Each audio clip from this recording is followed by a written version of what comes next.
Allez, bonjour à tous, j'espère que vous allez bien et que vous êtes en forme. On se retrouve dans cette vidéo où je vais vous partager 3 tokens qui sont extrêmement intéressants après la baisse qu'on a eue pendant l'été et qui sont du coup à des points d'entrée où on peut aller chercher un potentiel de x4, x5. Donc c'est pas rien du tout, on va voir ça ensemble. C'est pas des tokens que je sors de mon chapeau, c'est quand même des projets qui ont un bon fondamental, qui ont un projet qui est quand même solide, et donc ça va permettre de réaccumuler des projets solides, sains, structurellement intéressants, et à des prix relativement pertinents. Avant toute chose, avant de commencer cette vidéo, pense à mettre un like, à commenter cette vidéo, à t'abonner à la chaîne, c'est vraiment important, et c'est un soutien indéniable à la chaîne. Allez, sans plus tarder, on va commencer avec le premier token de la vidéo. On commence donc avec AVAX, c'est le premier token de la vidéo et on voit qu'on a quand même un point d'entrée qui est particulièrement intéressant. Si on place simplement un Fibonacci de retracement sur toute la hausse qu'on a eue ici, donc fin d'année 2023, début 2024, donc on va le placer de cette manière-là, on place notre Fibo de retracement, vous voyez qu'on est pile sur le dernier carré du niveau de retracement entre 0,786 et 0,88. Bon, on est remonté un petit peu, on est aux alentours de 0,618, 0,71 actuellement, mais on est quand même venu chercher un niveau extrêmement bas aux alentours de 20 $. Et donc ça en fait un point d'entrée hyper intéressant, et c'est toujours le cas actuellement, 25-26 $ sur AVAX, c'est un niveau qu'on ne peut pas rater. Donc on voit qu'on est également dans le cloud ici, donc on est dans la partie jaune du cloud, on n'est pas passé dans le rouge, donc c'est plutôt positif, ça montre une volonté du prix de rester toujours plus ou moins dans la partie verte, voire de s'en rapprocher le plus possible.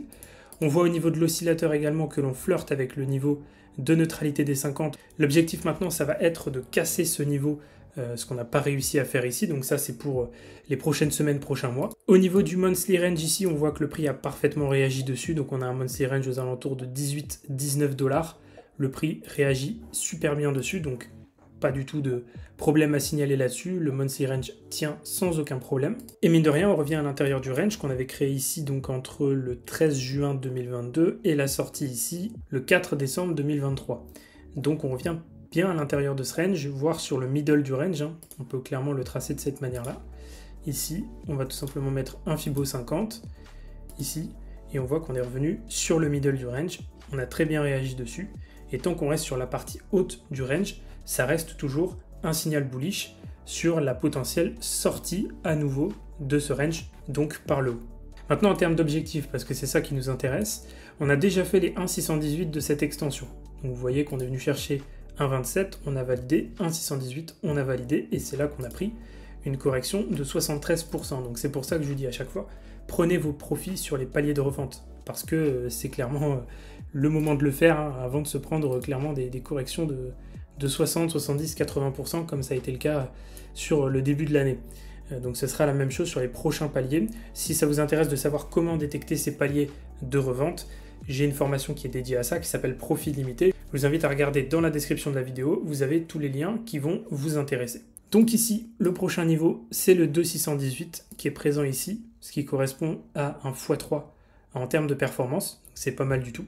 Et ensuite, le prochain niveau, ça va être celui-là, à 3,618, donc tout en haut ici, qui est aux alentours de 318%, donc on est sur un x4. Et en plus, on viendra chercher à ce moment-là ce niveau ici, qui est un niveau de liquidité, d'accord, qui va être donc un niveau de polarité à prendre en même temps. Donc on a deux niveaux qui sont particulièrement intéressants. Et donc entre 100 $ ici et 110 $ sur la zone, on sait que là il va falloir qu'on prenne des profits, ce qui représente quand même une performance de x4. Et après on peut aller chercher ici les 127 qui est un autre niveau de polarité. Et à ce moment-là ça correspondra à un x5. Je vous mets le calcul ici, voilà, on sera aux alentours de x5, quasiment il manque 10% pour être à x5. Maintenant, évidemment, on ne va pas attendre le x5 pour pouvoir prendre des profits. On a d'autres paliers avant, donc on va prendre des profits au fur et à mesure. Donc ici aux alentours des 87, ici aux alentours des 110 et 103 sur ce niveau de polarité, et ensuite à 127 pour la performance de x5. Donc voilà pour AVAX, on va passer à la suite. Le prochain token, c'est Link. Alors on a une configuration similaire. Si on prend un Fibonacci de retracement sur toute la hausse, donc là ici je suis sur le Fibonacci 50, on va se mettre sur le retracement. Vous voyez qu'on a fait pareil, on est venu chercher la dernière zone, donc entre 0,786 et 0,71. On n'est pas réellement venu faire un corps de bougie à l'intérieur de 0,786 et 0,88. Donc on est venu s'arrêter dans cette zone ici, que je peux mettre en vert. Tac. Donc voilà, on a eu un bel arrêt dans cette zone, ça c'est plutôt propre, ça montre qu'on n'a pas d'objectif d'aller créer un nouveau plus bas, on est toujours dans une structure corrective. Ici donc on a notre impulsion et ici notre correction. L'objectif donc c'est d'avoir une nouvelle impulsion haussière et c'est ce qu'on va voir dans les prochaines semaines, prochains mois. Si on regarde ici, je vais enlever le Fibonacci, on voit qu'on a parfaitement réagi également dans nos niveaux de neutralité ici en vert et en orange. On est resté parfaitement à l'intérieur, pas de volonté de passer en dessous, donc de partir dans la zone rouge. Donc ça c'est également un signal positif. Au niveau de l'oscillateur, même chose que pour AVAX, on a tenté une incursion au-dessus de la zone de neutralité des 50, on n'a pas réussi, donc là il faut réattaquer cette zone pour pouvoir repasser au-dessus, ce qu'on va faire prochainement. Au niveau du monthly range ici, on voit que ça tient. On a eu cette bougie ici avec cette grosse mèche qui nous a fait un peu peur, mais on voit que le monthly range tient parfaitement puisque on n'est pas repassé en dessous, donc c'est la zone verte que vous voyez ici. On ne repasse pas en dessous, et d'ailleurs depuis le monthly range, on a une performance de environ 20%, donc c'est plutôt propre, Et donc l'objectif, c'est tout simplement d'aller chercher les zones d'extension qu'on n'a pas encore fait non plus sur Link. A noter également, j'en ai pas parlé, mais pareil que pour AVAX, on est revenu retester le range. Ça c'est quelque chose qu'on voit souvent dans des cassures de range. On va casser le range par le haut et revenir retester le range avant de repartir. Ça c'est quelque chose qu'on voit souvent. Le prix va tout simplement accumuler sous forme de range ici. On va casser le range, retester le range et ensuite continuer de monter. Donc là, c'est une configuration qu'on a l'habitude de voir, donc pas de surprise là-dessus. Maintenant, en termes d'objectifs, on sait qu'on peut aller chercher cette première zone ici, donc aux alentours de x2 sur les 26$, 26,50$. Ensuite, cette zone ici, on est à un petit peu plus de x2, quasiment à x3, donc aux alentours des 31-32$. Et ensuite, nous, la zone qui va nous intéresser ici, c'est les 2,618, donc cette zone-là, qui correspond à 300%, donc sur les 46-47$. Et là, on est sur une performance de x4, sachant que entre deux, on a deux niveaux de polarité à aller chercher. Donc forcément, il faudra prendre des profits sur cette zone-là et potentiellement sur ce niveau de polarité parce qu'on sait que c'est des niveaux qui induisent des corrections sur les actifs. Comme je le dis à chaque fois, quand le prix vient chercher un plus haut ou un plus bas de marché, on a des corrections juste après. Et ici, donc le 2,618 se situe juste en dessous du dernier niveau de polarité qui correspond à l'ATH. Donc là, on pourra se permettre d'aller chercher aussi des profits sur cette zone qui correspond quand même à un x4. Donc c'est absolument pas négligeable. Et le dernier actif des trois, c'est donc Ondo Finance. Ici, on voit qu'on a une correction qui est beaucoup moins profonde. C'est un actif qui a été beaucoup plus résilient, qui est dans la narrative RWA, donc il y a eu beaucoup de demandes. Donc même pendant la correction, on est forcément descendu un peu moins. On a quand même corrigé 65%, donc c'est pas rien du tout. Mais c'est pas les 70-80 de plein d'autres projets. On est venu retracer pile entre 0,618 et 0,71 de Fibonacci, donc on a une très très belle réaction dans cette zone, ça c'est plutôt propre. On a pu également tracer donc nos zones d'extension qu'on va pouvoir aller chercher pour aller du coup récupérer des profits sur des achats à proximité de la zone d'achat ici, donc à 0,58$. Si je passe en daily et que j'active le cloud ici, ce que vous allez voir c'est qu'on est parti donc en daily dans la zone rouge ici, et on a parfaitement réagi sur l'extrémité de la zone rouge, comme on l'avait fait ici sur l'extrémité en vert, ici, et là on avait rejeté complètement. Là c'est pareil, on a eu un très très beau rejet sur l'extrémité rouge, et là on est en train de réattaquer le niveau de neutralité en orange qui est juste ici. L'objectif maintenant c'est quoi? C'est de repasser au-dessus des deux niveaux de neutralité, donc en vert ici, en orange ici, pour de nouveau se réinstaller dans la partie verte que l'on voit ici. Donc ça c'est pour les prochaines semaines, prochains mois. Au niveau de l'oscillateur, on voit qu'on a bien corrigé tout l'excès haussier qu'on avait fait ici. On avait même une divergence baissière, donc on l'a parfaitement validé. Donc on a vraiment corrigé l'entièreté de l'euphorie et de l'excès haussier que l'on a fait.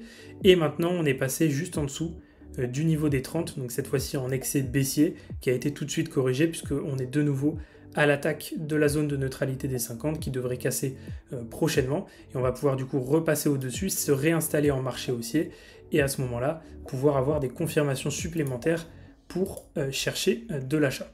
On a eu aussi une très très belle réaction sur le niveau de Goldback qui est juste ici, donc colorié en gris. Et on voit ici que la mèche est pouf, venue pile chercher le niveau de Goldback. C'est vraiment à la mèche près. Et on a eu cette réaction, donc on avait le niveau d'achat plus le niveau de Goldback plus le nuage, donc la partie extrême en rouge foncé du nuage, on avait vraiment plusieurs confluences pour pouvoir entrer à l'achat sur Ondo. Maintenant, on n'est vraiment pas très loin, puisque depuis la réaction, on a seulement une hausse de 45%, alors qui est quand même importante, mais on passe seulement de 0,50 à 0,75, sachant que l'ATH est à 1,50, donc on est toujours à moins 50% par rapport à l'ATH, donc le point d'entrée est forcément encore très intéressant. Maintenant, en termes de performance, qu'est-ce qu'on peut aller chercher sur cet actif? Alors on a plusieurs possibilités. Une première possibilité ici sur les 1,27, ce qui nous donne une performance de environ x2, un peu plus de x2. Donc on est entre 1,73 et 1,75, on peut monter même jusqu'à 1,78. Ensuite on a une deuxième zone de vente ici au 1,618 qui correspond à quasiment un x3, donc on est aux alentours des 2,06 jusqu'à 2,10 au niveau du prix de Ondo, donc toujours en dollars, hein. La valeur est en dollars. On a une troisième zone ici qui commence à être intéressante, qui nous donne une performance de x4, donc là on est aux alentours des 3,02 jusqu'à 3,010. Et évidemment la dernière zone d'extension, donc les 3,618 qui sont à 440%, donc on est environ à x5, un peu plus de x5, et là on est pile sur 4 dollars jusqu'à 4,08. Donc voilà les zones qu'on peut aller chercher. Évidemment, l'objectif c'est pas d'attendre 4 dollars pour prendre des profits, puisque c'est un peu loin, mais de prendre des profits au fur et à mesure, comme pour les autres actifs.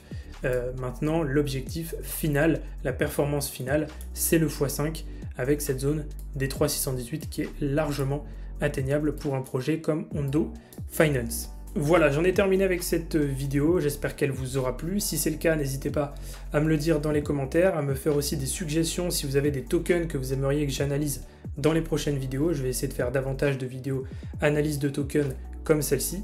N'oubliez pas aussi le petit like et de vous abonner si ce n'est pas encore fait. Si vous voulez me rejoindre sur mes réseaux sociaux, tous les liens sont dans la description de la vidéo. Pareil, si vous voulez me rejoindre sur le club privé CryptoPump ou sur un de mes programmes, que ce soit profit illimité ou alors prendre un coaching, tous les liens sont dans la description de la vidéo. Et sur ce, je crois que j'ai tout dit, je vais vous laisser ici. Je vous souhaite à tous une excellente journée ou une excellente soirée. Et nous, on se retrouve comme d'habitude dans de prochaines vidéos pour de nouvelles analyses et de nouveaux partages.